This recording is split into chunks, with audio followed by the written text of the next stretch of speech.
Good afternoon, everyone. Welcome to your Senate chamber. Today is February 20, 2024. It's exactly 1:42 in the afternoon. This is for our third regular Senate session. And before we do a roll call, may I please ask everyone to stand for a moment of silence.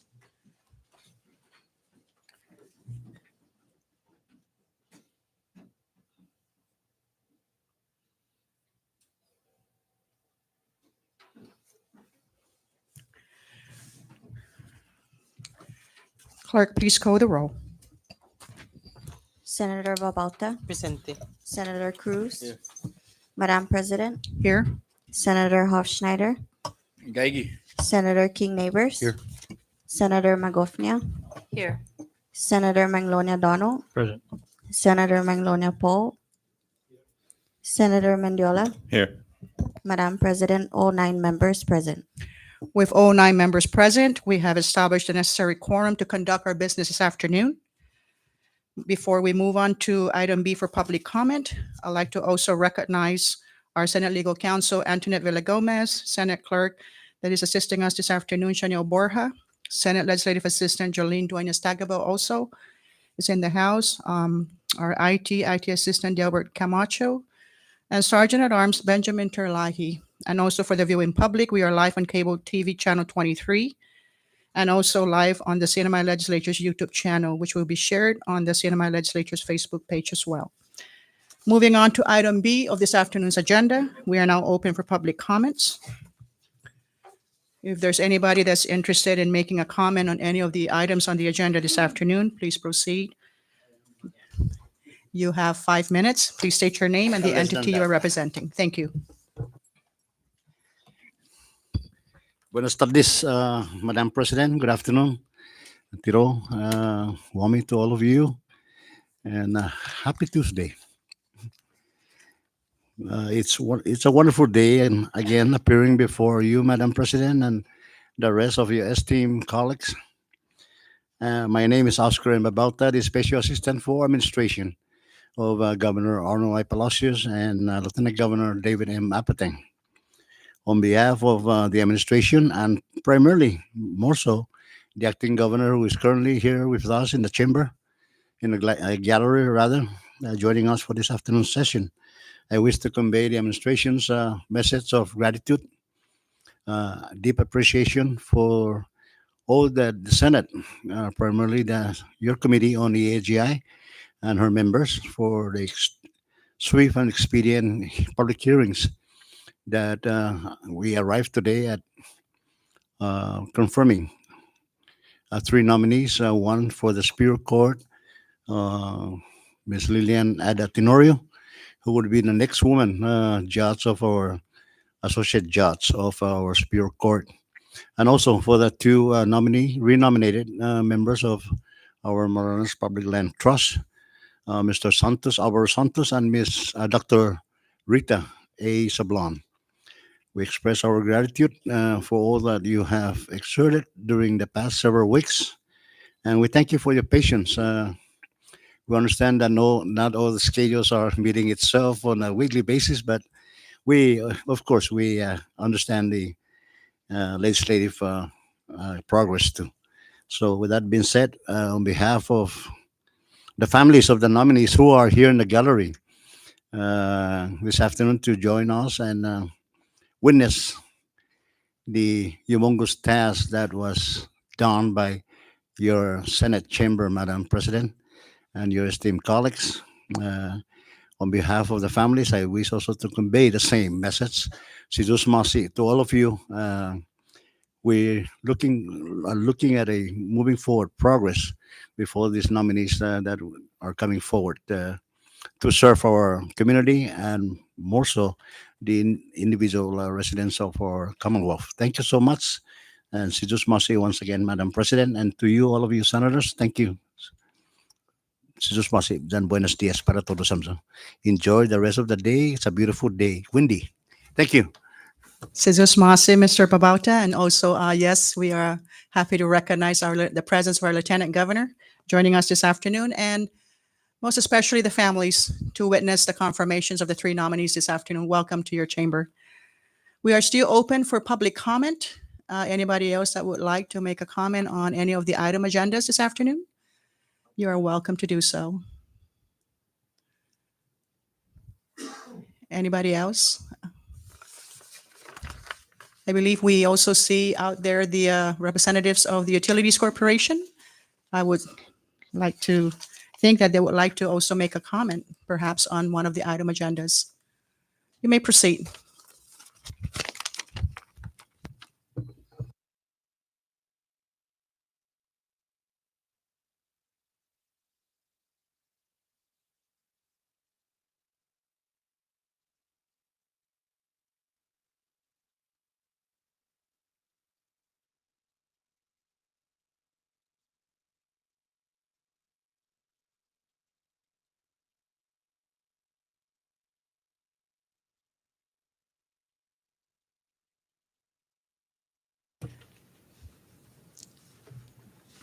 Thank you for joining us. And before you make your public comment, just in the interest of time, because we do have also another a delegation meeting scheduled for the chamber this afternoon, hopefully before 3 p.m. Thank you, CUC, for joining us this afternoon. I know that on the agenda on item Q number 1, under miscellaneous communication 23-146, it specifically highlights on CUC's FY24 first quarter expenditures report. But at the same time, if you could share with the chamber, senators, and all the viewing public especially, all the recent newspaper articles regarding the Utilities Corporation and the concerns of the federal government, primarily regarding the level of management of CUC, not having, I guess, the expected professionals as stated in the local paper. So please do limit your comments between 10 and 15 minutes. You may proceed. Thank you. Thank you, Senate President and honorable members of the Senate body today for this opportunity to be able to provide some brief statements to this body and enlighten on some of the things that have been going on. Yes, there has been articles coming out in the paper recently, and CUC management and our legal counsel were not caught off guard with what was going to come out yesterday. That has been something we have been discussing with EPA. We meet with them once, twice in a week, every week. And we've been doing that for the past years. And so there's a lot of open communication between EPA and management. And we discuss all the challenges going forward, the progress we make, the tremendous amount of progress. And so at this point, I'd like to introduce with me today, I apologize I didn't do this earlier, to the far right is our chairwoman, Janice Tenorio. And next to me on my right is our deputy executive director, who is also in charge of the stipulated order items. And to my left is our legal counsel from the Attorney General's office, Hunter Hunt.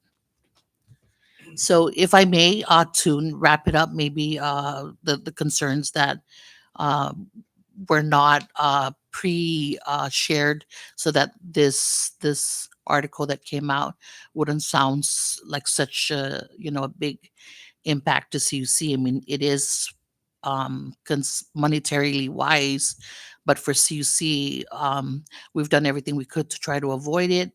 EPA is, has guided us throughout that process. And we have reported every week on the status of where we're at hiring. And so they are very aware too of what our challenges were, some of the issues we have that we were going to recommend to the board, which is the board is scheduled to meet this Friday to talk about. They had an interview with one candidate for the executive director, and this Friday, their board meeting is a special board meeting primarily to address that matter on the recommendation of the interview panel to offer the position, the potential to offer the position to the candidate. And so, whatever outcome of the board, if they decide to do that, that would then empower us to negotiate with the candidate and see, how soon we could bring him in if he accepts or not. So please allow me this short briefing. Since 2008, CUC has been administered under two stipulated orders in which the EPA, through the Department of Justice, provides oversight for numerous aspects of our operations to make sure that CUC conducts itself in a manner that is environmentally responsible and in alignment with both federal and Commonwealth law. The EPA has been an incredible partner in this oversight and has always proven to be helpful ally by providing funding, technical guidance, and other assistance. EPA has even gone to bat for us before the court when CUC faced difficulties. It has also been strict but fair in its assessment of us when it comes to compliance with stipulated order matters. One component of the stipulated order is that CUC management must be filled with competent people who can do the work and make sure that laws are complied with. There are a total of 8 positions which we are mandated to have under the stipulated order, 2 of them being the CFO and the executive director. The EPA believes, and rightfully so, that with proper leadership in place, many other aspects of CUC's operations will fall into place. CUC has admittedly struggled with filling those positions. It has broadened its search, has actively reached out to members of the utility community elsewhere to inquire after their interests in positions, and has consistently posted the job details in relevant industry and recruitment platforms. CUC has struggled with competition from the mainland and a lack of local people either willing or qualified to do the work. It is difficult to convince people to move to the other side of the road when there are competitive salaries in their own homes. Further, with concerns over a lack of leadership in the past, CUC must make sure that the candidates it attracts are not only qualified but serious about the position. EPA's admonition is in the standard form of court filings. While it sounds heavy handed, there is no other way to describe our situation. Because we lack these positions, we are simply not in compliance. However, considering that EPA has always been in CUC's corner, we do not interpret this as punishment, and the stipulated orders provide a venue for us to conduct informal dispute resolution and negotiate with EPA.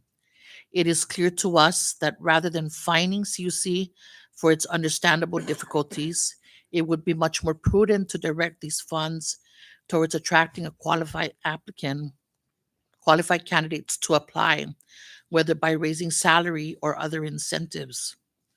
Other than the 2 positions, CUC has made astronomical progress in the last year, filling other stipulated order positions which had been vacant for an extended period of time. On the stipulated order items which affect the environment, CUC has consistently answered the call, stepped up, and remedied problems.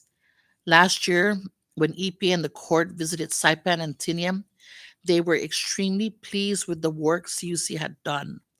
With the exception of filling these positions, I believe it is fair to say that they are still very pleased with the progress we have made. I personally stand behind everything that we have done towards accomplishing these stipulated order tasks. We have good people working at CUC who care about CUC and care about the community, and I am proud of each and every one of them. We will be working with EPA in the coming weeks to negotiate a productive resolution to this issue.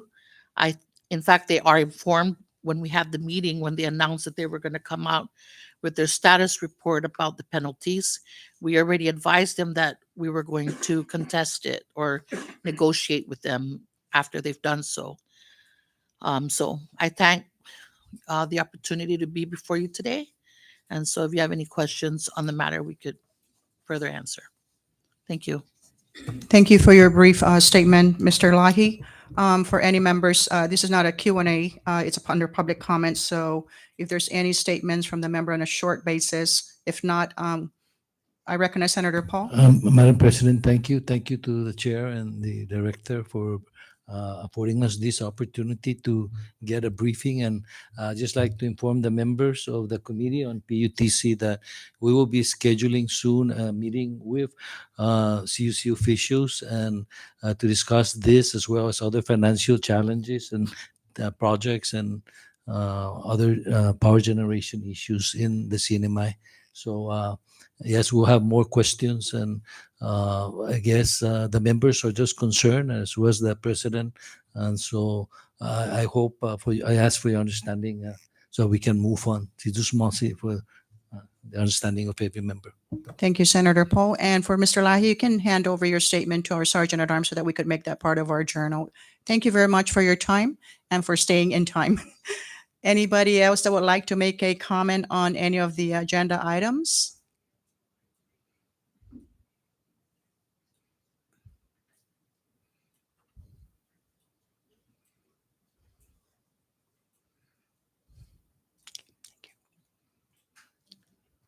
Your excuse. Thank you very much.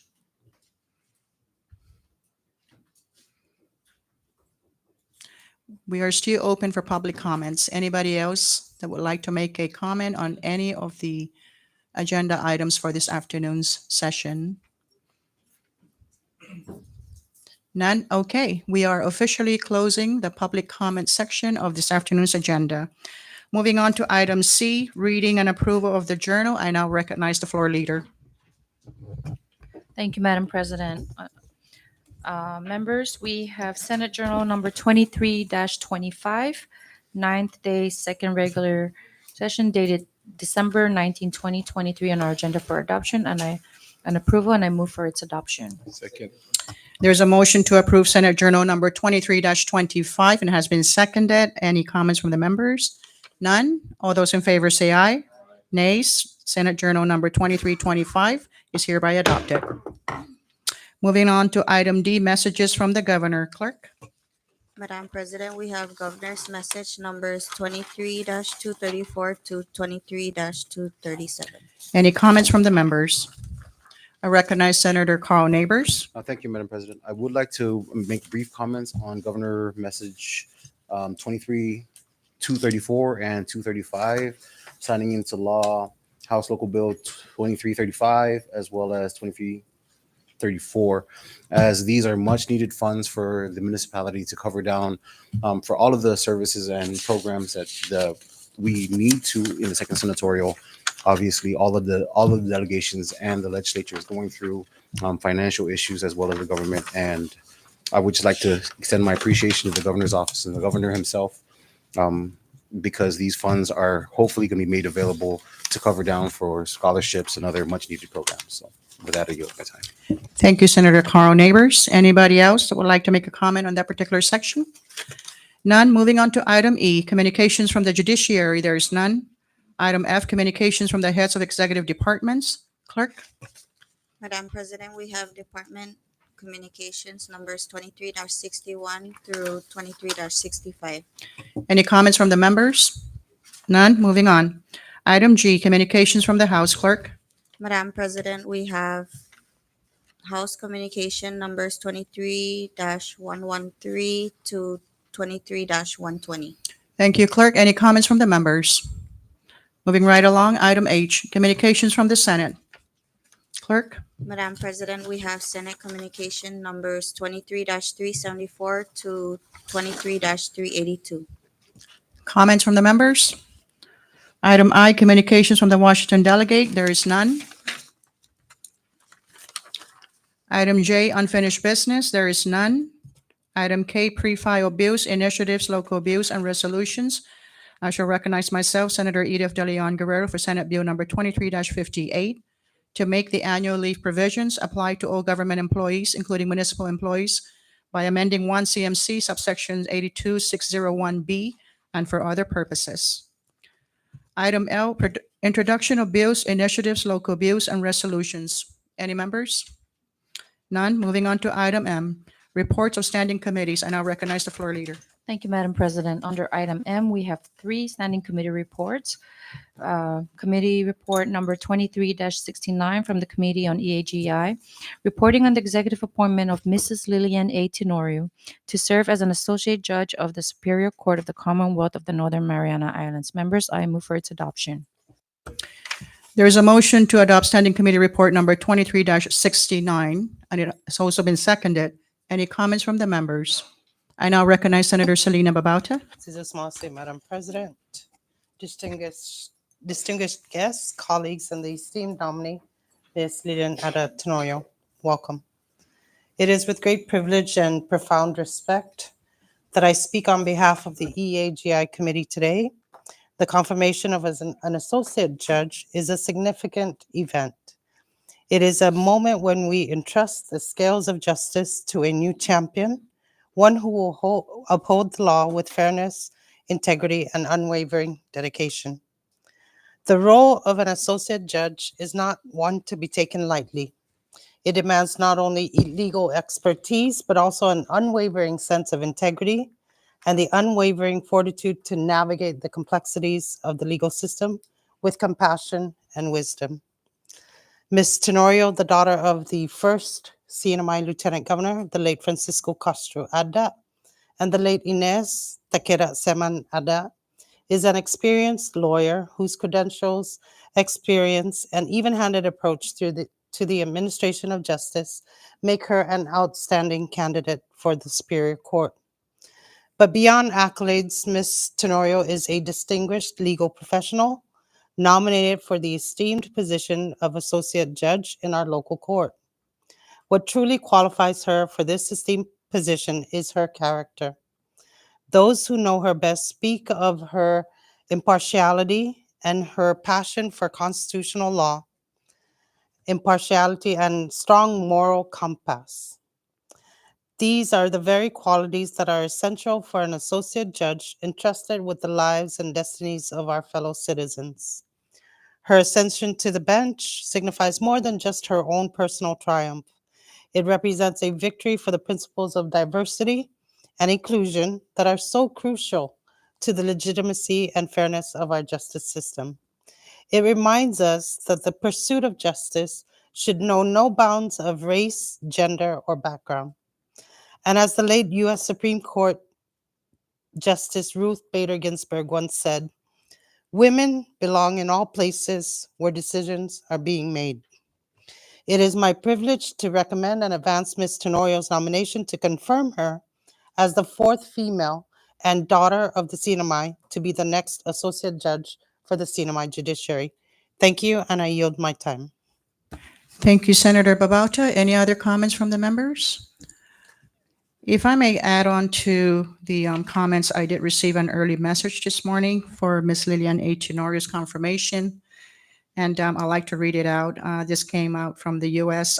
She's a very intelligent woman with a lot of these characteristics of excellent integrity, great moral values, great character, both in the community and in her personal behavior, church-going, uninfluence-minded, honest, conservative, and open-minded person. She'll make a very good judge for the CNMI. I've known her for over 40 years, together with her husband, Ed. She's an excellent choice. I'm sure this friend is very dear to your hearts. With no further comments from the members, clerk, please call the roll. Senator Babauta, Hungan. Senator Cruz. Yes. Senator Hofschneider, Kungan. Senator King Neighbors. Yes. Senator Magosnia, Pungan. Senator Maglonia Donald, Yes. Senator Maglonia Paul, Yes. Senator Mendiola. Yes. Madam President, Yes. Madam President, all 9 members voting yes. With all 9 members voting yes, Standing Committee Report number 2369 is hereby adopted and confirms Ms. Lillian A. Tenorio to serve as an associate judge for the Superior Court of the Commonwealth of the Northern Mariana Islands.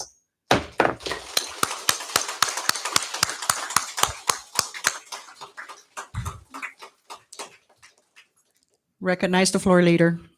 Thank you, Madam President. Next, we have Standing Committee Report number 23-70 from the Committee on EAGI, reporting on the executive reappointment of Dr. Rita A. Sablon to serve as a member of the Marianas Public Land Trust representing Saipan and women.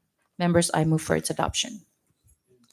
There's a motion to adopt Standing Committee Report number 23-70 and has been seconded. Any comments from the members? None? Clerk, please call the roll. Senator, Recognize Senator Babauta. Sorry. It's been a long few days being up here till 6:30. But if I may, Madam President, I'd like to comment on both this Standing Committee Report 2370 and 2371 at one time, since they're both nominated for the same position as a trustee for Marianas Public Land Trust. The Marianas Public Land Trust holds a vital role in our community. It safeguards our precious resources granted in our covenant, ensures responsible management, and fosters economic development for the benefit of our NMDs, Northern Marianas Descent. Selecting the right individual or individuals to serve on this critical body is paramount. These two nominees, Mr. Alvaro Santos and Dr. Rita A. Sablon, demonstrate a deep commitment to responsible stewardship entrusted by our Commonwealth Constitution. Dr. Rita A. Sablon and Mr. Alvaro Santos were previously confirmed by this same body last April 20th, 2023. Si Señor Santos está gimanmapusihan na tempo sa sono manirbigesti mismo na komisyon, pues esta experiencia ni tetui empioti. Taza dinida ginini komitea, na todri dos o makumpli dinidikta ni Constitution, zanilay siya ni gumubebe na itanota. Siguni hearing ni makondukta ni EAGI na komitea por esti dos na prohimo, klaro nagwaha inadahi ng proteksyon, gisensyan niya. Esti ni dos na prohimo ni para ta confirma pagod na talwani en negwi i sentimenton i komitea. Si Zeus Masi za hunanalo tati tempoko. Thank you, Senator Babauta. Any other comments from the members? Recognize Senator Dennis Mendiola. Oh, okay. Thank you. Clerk, please call the roll. Senator Babauta, Hungan. Senator Cruz, Yes. Senator Hofschneider, Senator King Neighbors, Yes. Senator Magofnia, Hungan. Senator Maglonia Donald, Yes. Senator Maglonia Paul, Yes. Senator Mendiola, Yes. Madam President, Yes. Madam President, all 9 members voting yes. With all 9 members voting yes, Standing Committee Report number 23-70 is hereby adopted and confirms Dr. Rita A. Sablon to serve as a member of the Marianas Public Land Trust, MPOT, representing Saipan and women. Recognize the floor leader. Thank you, Madam President. Last, we have Standing Committee Report number 23-71 from the Committee on EAGI, reporting on the executive reappointment of Mr. Alvaro A. Santos to serve as a member of the Marianas Public Land Trust representing Saipan. Members, I move for its adoption. There's a motion to adopt Standing Committee Report number 23-71 and has been seconded. Any comments from the members? Ready? Clerk, please call the roll. Senator Babauta, Hungan. Senator Cruz, Yes. Senator Hofschneider, Hungan. Senator King Neighbors, Yes. Senator Magofnia, Hungan. Senator Maglonia Donald, Yes. Senator Maglonia Paul, Yes. Senator Mendiola, Yes. Madam President, Yes. Madam President, all 9 members voting yes. With all 9 members voting yes, Standing Committee Report number 23-71 is hereby adopted and confirms Mr. Alvaro A. Santos to serve as a member of the Marianas Public Land Trust, MPOT, representing Saipan. Short recess, please.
We're moving on to item N on the agenda, reports of special conference committee. There is none. Item O, resolution calendar. I now recognize the floor leader. Thank you, Madam President. Under item O, we have two resolutions calendared for action. First is Senate Resolution Number 23-13 to request the Honorable Governor Arnold I. Palacios to seek the assistance of the federal government to establish a CNMI Paycheck Protection Program to help businesses keep their workforce employed during the post-COVID-19 crisis economic recession. Introduced by Senator Edith E. Leon Guerrero. Members, I move for its adoption. Second. There's a motion to adopt Senate Resolution Number 23-13. It has been seconded. All those in favor say aye. Aye. Nays. Senate Resolution Number 23-13 is hereby adopted. Floor leader. Thank you, Madam President. Next, we have Senate Resolution Number 23-14 to encourage the public and private sectors of the CNMI to actively work to support the acquisition and retention of resident individuals and businesses participating in the internet-based digital economy. Introduced by Senator Edith E. De Leon Guerrero. Members, I move for its adoption. There's a motion to adopt Senate Resolution Number 23-14. It has been seconded. All those in favor say aye. Nays. Senate Resolution Number 23-14 is hereby adopted. Moving on to item P, bill calendar. We don't have anything on the bill calendar. Item Q, clerk. Madam President, we have miscellaneous communication numbers 23-146 through 23-147. Any comments from the members? None. Moving on to item R, announcements. No announcements, senators? Moving on to item S, I now recognize the floor leader for the proper adjournment of this session. Thank you, Madam President. I offer a motion to adjourn this session subject to the call of the President. Second. There's a motion to adjourn this session has been seconded. All those in favor say aye. Nays. This session is hereby adjourned. Thank you, senators.